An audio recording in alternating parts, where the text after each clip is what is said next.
let's head into the papers now, see what the headlines are. And I have with me in the studio political technocrat, Dr. Dayo Kayode, joining us this morning. Dr. Kayode, thank you. Good morning. Good morning. Nice to see you. Nice seeing you. But should I ask you this? Must Nigeria now be flowing their flag half-mast for the rest of our day because of people that are being killed? Look at what happened in the U.S. 2 people killed at El Paso in just 5 days. Yes, exactly. The point there is it's a culture we have to imbibe. Exactly. And security agencies are working on all of those, I guess. Right. Let's head into the papers now, see what the headlines are. Daily Trust is where we start from this morning, and Daily Trust says oil states stuck in 1.3 trillion naira debt trap. Okay, despite all the derivation fund and all of that, you still find a lot of debts coming in from the oil states or oil producing states in Nigeria. Okay, besides Daily Trust, let's move now to the News Direct. News Direct talks on planned protest. Sowore has external backing to destabilize Nigeria. That's the DSS saying that. Planned revolution is another Sudanese civilian coup. Additional is saying this. Okay, you'll find that on the front page of the News Direct. Blueprint is where we go next now. Federal government earmarks 2.2 billion naira for Ruga implementation. Policy won't fulanize Nigeria. Enang is saying this. Senator Ita Enang is the one credited to have said this. All right, from the Blueprint, let's go now to The Guardian. Soyinka others protest as DSS moves Sowore to Abuja. Groups urge unconditional release of activists, and his plot is to topple democratic government, and Buhari warns planners of revolution. Okay, you find that on the front page of The Guardian. That's what The Guardian has this morning. The Nation is where we go next now. The Nation says presidency, DSS activists clash over planned protests. Okay, a lot of back and forth there. If I have to read, just paraphrasing a few of them. The presidency says there is a difference between peaceful call to protest and incitement for a revolution. That's what the presidency said. Well, Professor Omoyele Sowore said, if we cannot learn from the histories and experiences of other societies, let us at least learn from ours. Sowore said that. And the DSS is saying, what is a revolution? It is primarily a revolt, insurrection, insurgency, forceful takeover of government. That's what DSS is saying. And Femi Falana says security agencies should stop embarrassing President Buhari, who had cause to lead a peaceful rally before and in the past. Okay, you find all that on the front page of the Nation newspaper. Well, Dr. Kayode, I think that's where we start from this morning. It seems there are different understandings to what the planned protests is about. The name revolution certainly doesn't sit down well with a lot of people. That even from the field already, there are arguments as to this is a revolution. Is revolution allowed in Nigeria? Does the law accept revolution? Is it seen as a felony and all of that? Others say, well, people have the right to protest when they want. But what is the difference between this one and maybe any other march or any other protest? Yes. The only difference there is that that word revolution. Okay. And unfortunately, it seems people don't really understand, one, what revolution is, and secondly, the kind of revolution that we need now in Nigeria. There's no doubt about it that the definition of SSS as regards revolution is very, very wrong. They should go and check their dictionary and see the meaning of revolution. Revolution, to me, is like jihad. You should go and read what jihad really, really means. You're going to see that it's a change from a belief system to another one. That is to say, something that is bad, you move to what is good, and it starts from you. Yeah, that is the meaning of real jihad. Yeah, but now going forward, in this case, the argument now is when you're talking about changing from something good, bad to what is good, who terms what's good and who terms what bad? The thing is even this. In Nigeria presently, we don't need this kind of revolution that Sowore is talking about. What do we need? It's not about going out to protest, whereby people will destroy things and all that. It's not about going to the streets to protest. No. What we need is a change of ideology.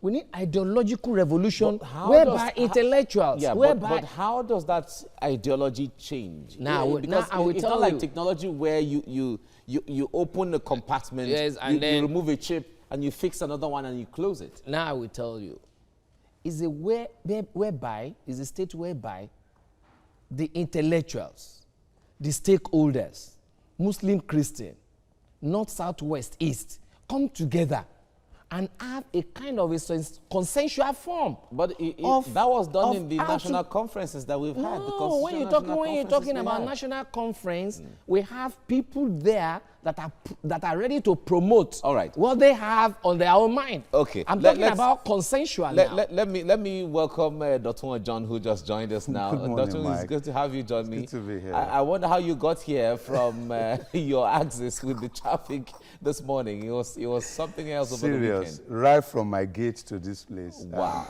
It's over 2 hours. Where's the helicopter? People are using helicopters now, so you can. Anyway, Dr. We're talking about the planned revolution, so to say, that was scheduled to have started today or hold today. Yeah. We've seen the developments, and Nigerians are debating. In fact, eminent Nigerians, intellectuals are back and forth on the issue whether Nigerians have the right to protest, but the name or the tag revolution doesn't go down well with the government. You see, no African, apart from North Africa, no African nation will actually hear the word revolution and go to bed and will not act the way the present government has acted. But again, there are two people that are calling for revolution as we speak. One is Mr. Sowore. I will not mention the name of the other person, but I'm coming to it. But I doubt whether Mr. Sowore has the capacity to gather about 50% of the Nigerian people to go out to protest or to revolutionize the nation. But the other person has the capacity to, and presently I think is doing so well, gathering a number of people, more than 60 to close to 70% of Nigerian people, and that's Mr. Insecurity. That is what is causing problem. So you can arrest Sowore today. If you do not arrest the level of insecurity, there is still going to get to a time that people are going to walk on the street or protest. The government is seemingly not understanding the plight of the 21st century man. I belong to this class. I can reason with them. It is not just about being an activist. It's the reality that I was on set here, and you brought in a man who was advising me not to go to my village. He told me here that he has never been to Ondo State for the last 2 years because he's afraid. We must not continue like this. So the problem is not whether somebody arrested Sowore for calling for a revolution. Beyond Sowore is Mr. Insecurity that is daily calling for revolution. Well, beyond all that, the DSS is saying that from security and intelligence report that there is a collaboration by international partners one way or the other to destabilize Nigeria. Well, let them come up with their facts and figures before we can believe that. For instance, now, what Sowore is talking about, we all can see it. Like he said, insecurity. People are hungry. People are angry. Educational facilities to the drain and all that. Health facilities. Look at the road system, railway system, everything, down to the drain. But then, we can all see all this. Railway. Railway is picking up, actually. It's just picking up. To what extent? How much money have we spent on that railway system? But what are we now? What are we saying to Abuja to Kaduna is... go and try it. Go and try it. The problem of you understand what I'm saying? not even the problem. So it's beyond all these things that we are now saying international backing or wherever. No, let them come out with their own facts and figures. We people, we have our own facts and figures to the extent that we need this revolution. Right. Other than my own way of revolution might be different. Okay. Well, before the election, there was a talk of the common sense revolution. Common sense. I said you should know what is right and what is wrong and act morally as the case may be. But let's talk about the approach. These issues that Sowore is raising, Dr. Kayode here says, they are everyday issues that certainly resonate with the people. But certainly has not gone down well with government because maybe of the name. But how should government approach the issue differently when it comes to, okay, you have an agitation which is cogent, you have a call to duty, which certainly government is seeing. But how should government have, approached this issue? You see, that's why I started by saying that African style of governance is traditional, and it will continue to be traditional. If this thing didn't happen, at least I'm aware of it. I have a number of my people in the entire plan. Government has known this thing for more than 2 weeks. What stopped government from taking a legal step, for example, from stopping them from going on protest? You can approach the court and seek, if you know that you are not comfortable with the name. And I know the court is going to do the needful. Go change the name, not revolution, call it another name, so that it's going to be convenient. But the fact of what we are saying is that either we like it or not, and it's quite unfortunate. I am not saying the entire problem we have in Nigeria is a problem of President Buhari. What I'm saying is that let the people see, let the people have an outer of hope. Let them see the fact that somebody is actually tackling this thing, not that nobody is talking. And once somebody talks, it suddenly becomes an enemy of government. Me, I'm not going to follow Sowore to the street. But I am telling you that what he has embarked on is not only logical, it is becoming almost legal, because I am now afraid to go to my community. So tackle the problem of insecurity. And in fairness, I checked the social media.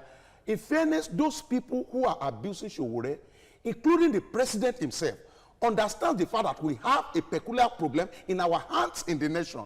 So either you say he's a mad boy, either you say he's a stupid boy, either you follow him or not, we all agree, 70% of Nigerian people agree that we have an insecurity problem that is driving everybody nuts in this country.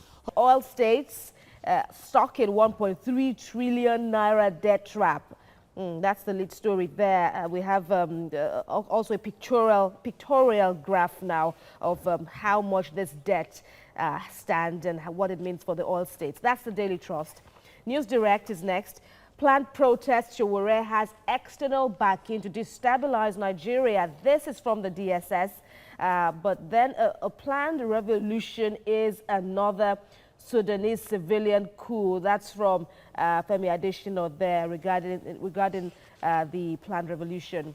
Blueprint, let's check that out. FG earmarks 2.2 billion naira for Ruga implementation.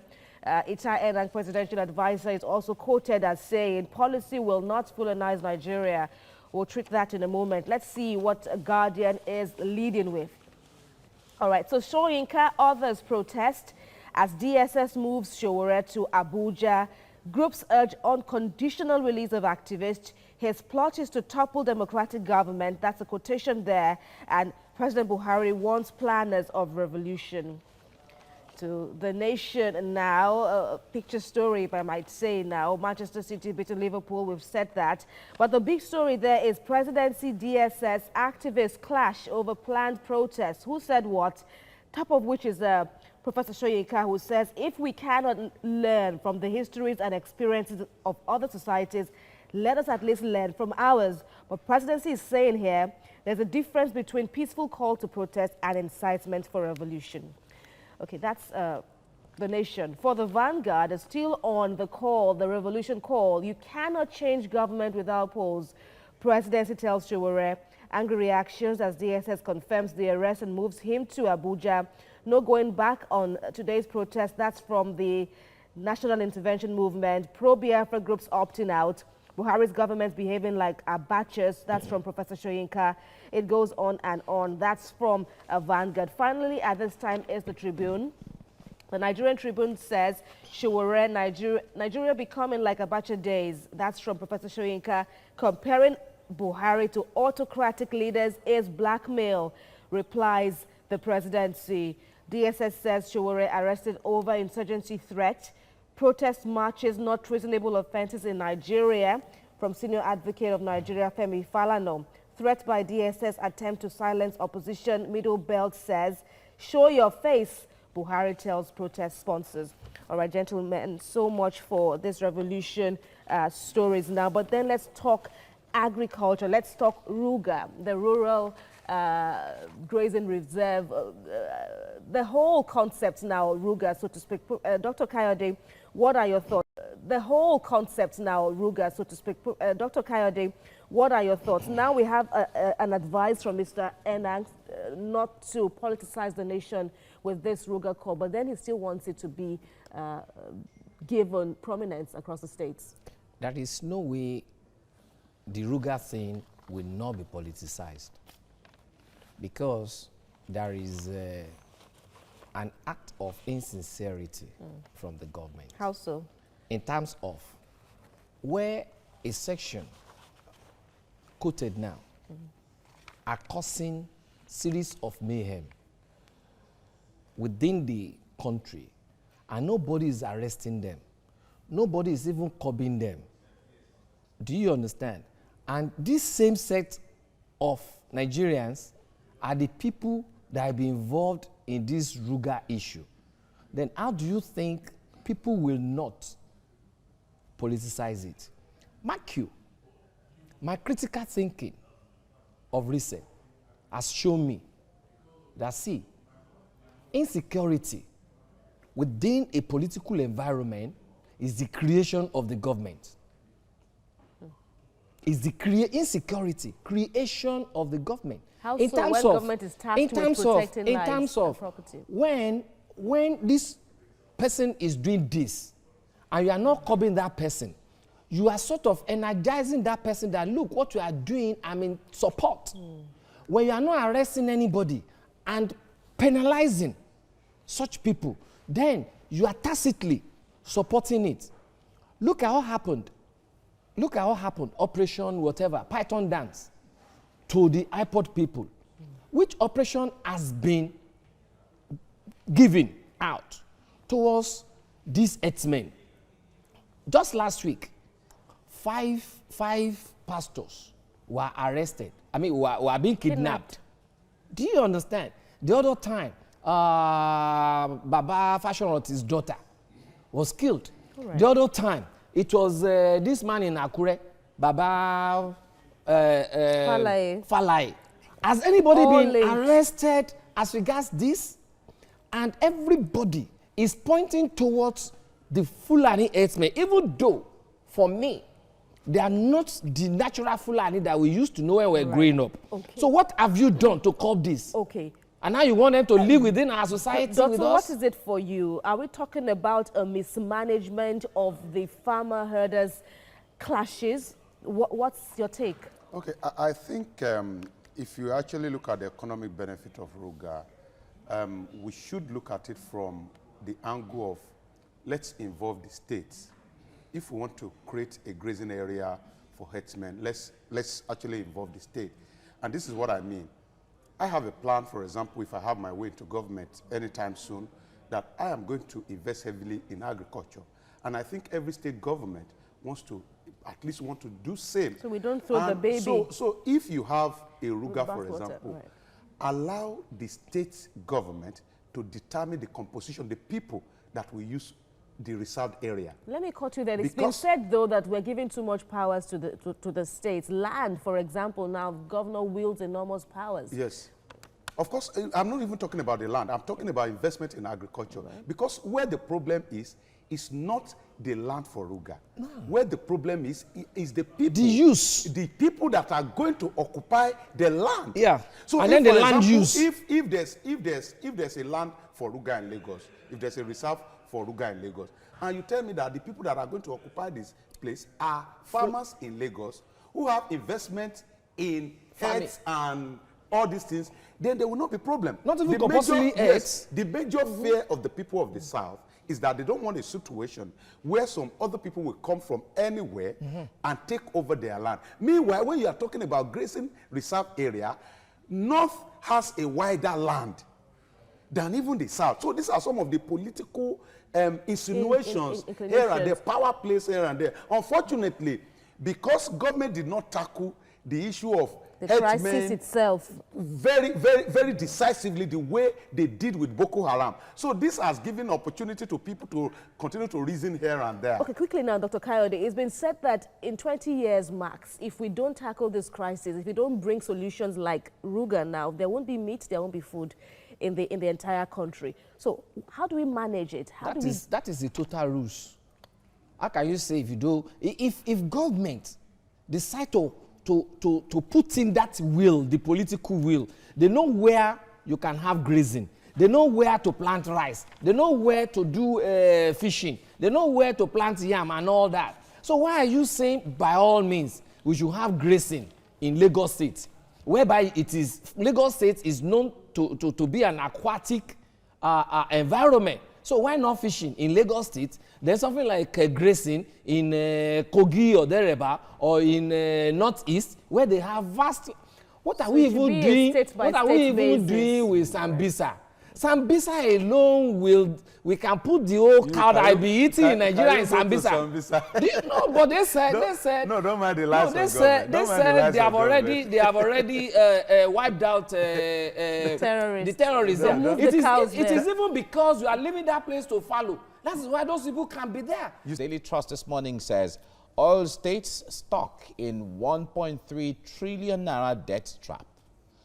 And the infographic in front of Daily Trust is really, it beautifully puts out, simplifies the figures in there so you can see what everything there is all about. And certainly we'll be talking about this shortly.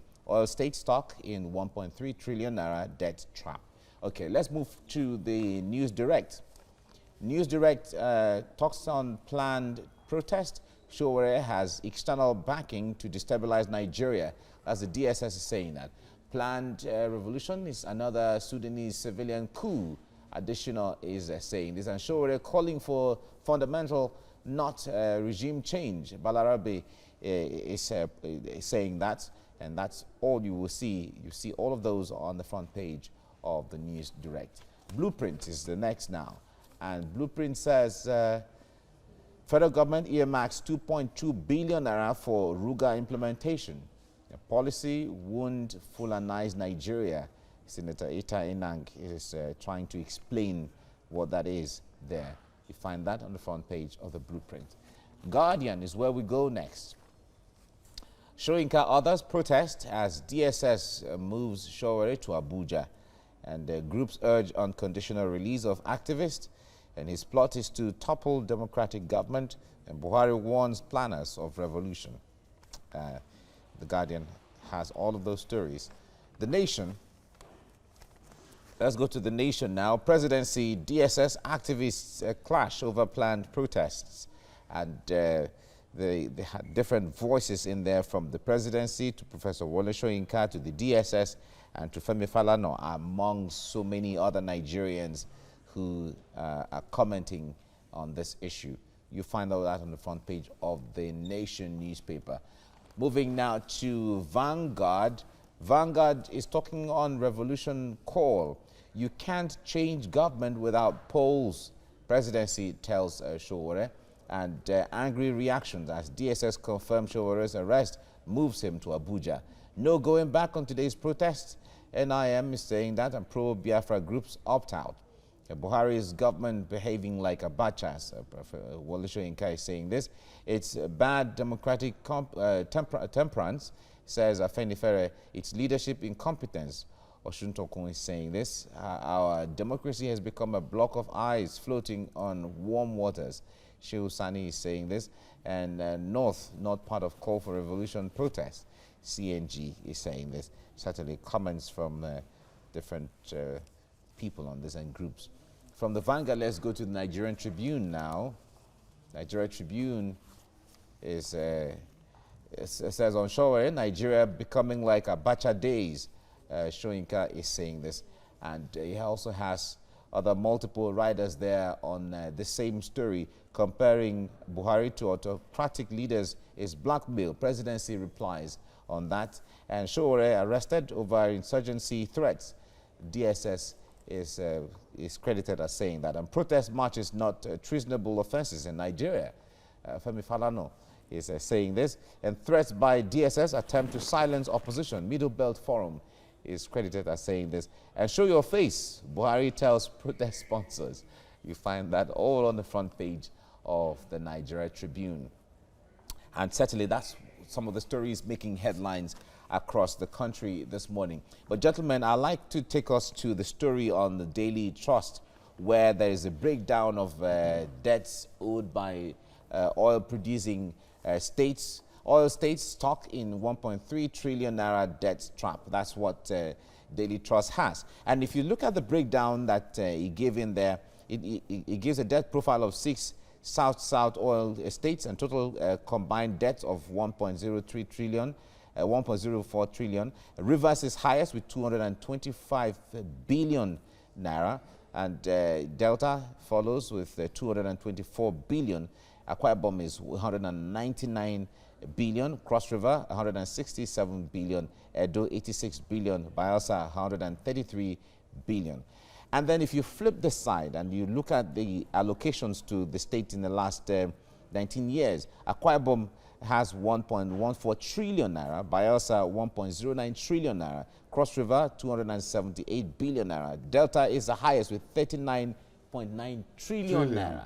Wow. And then River State has 1.44 trillion, and Edo is 84 billion, Abia 64 billion, Imo 69 billion, and Ondo 258 billion. Now, if you check all of these figures here and there, and you travel to these states and see try to compare how much money came to this state and what it is used for, I wonder what you see and what you say. Let me start with you, Dr. Wanders. You see, I'm one of the, you know, when I was the publicity secretary of Ijaw Youth Council Western Zone, I've been loud on this issue because it's going to be easy. It can be so easy for anybody to think or say that the federal government is not working and all that. But if the state government is equally sleeping, then there's a problem. You get to understand this the more if you understand that close to 45 trillion naira has been got in derivation funds since 1999. And you see, in some states, they also have a state localized agency. Like, you know, in those states, they have the SOPADEC. In data, they have the SOPADEC and so on. The idea of... There's the NDDC, I'm even coming to that. All right. Now, within the state, the idea of SOPADEC, as I know, is that once the 13% derivation comes to the state, then the state will give 70% to SOPADEC to go and develop the SOPADEC mandate area. The SOPADEC mandate area are the oil-producing areas of Ondo State. But if you go to the oil-producing areas of Ondo State now, you will know what I'm talking about. Nothing significant. It has not gone past. People like us drank from the same water where we pass our feces while growing up. But nothing significant has actually changed within that period. So it means there's no justification. There's no justification. All right. Dr. Kayode, like I was counting earlier on, there is NDDC meant to take care of the Niger Delta. There is the Ministry of Niger Delta meant to take care of the Niger Delta. There is the 13% derivation fund meant to take care of the Niger Delta. When you look at all of this money is coming in from here and there, although some people will say not the monies that are allocated are actually released. That argument is also there. But from the ones released so far, what's your comment? What's your reaction to it? Let me take it to critical thinking now. Okay. All these things we are seeing is evidential to how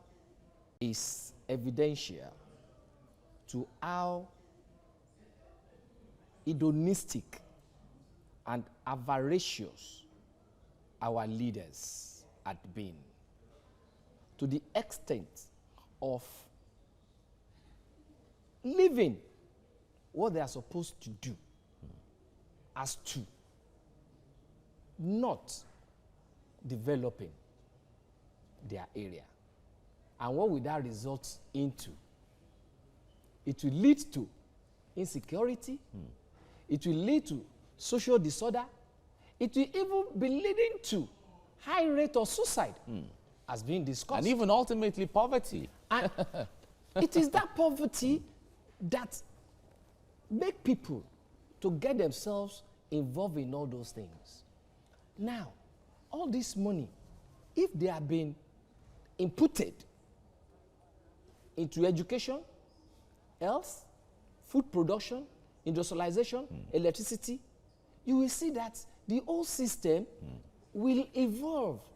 And issue of insecurity, suicide, youthful whatever, and all these Unemployment and so on, agitations, yeah. unemployment will not be there. Okay. So all these things we are seeing now, they are evidential to what we have been saying. All right. Let's So it draws our attention to the inability of exactly what of our the leaders, leadership, okay. and that's why I said the other time that insecurity and social disorder is a creation of the government.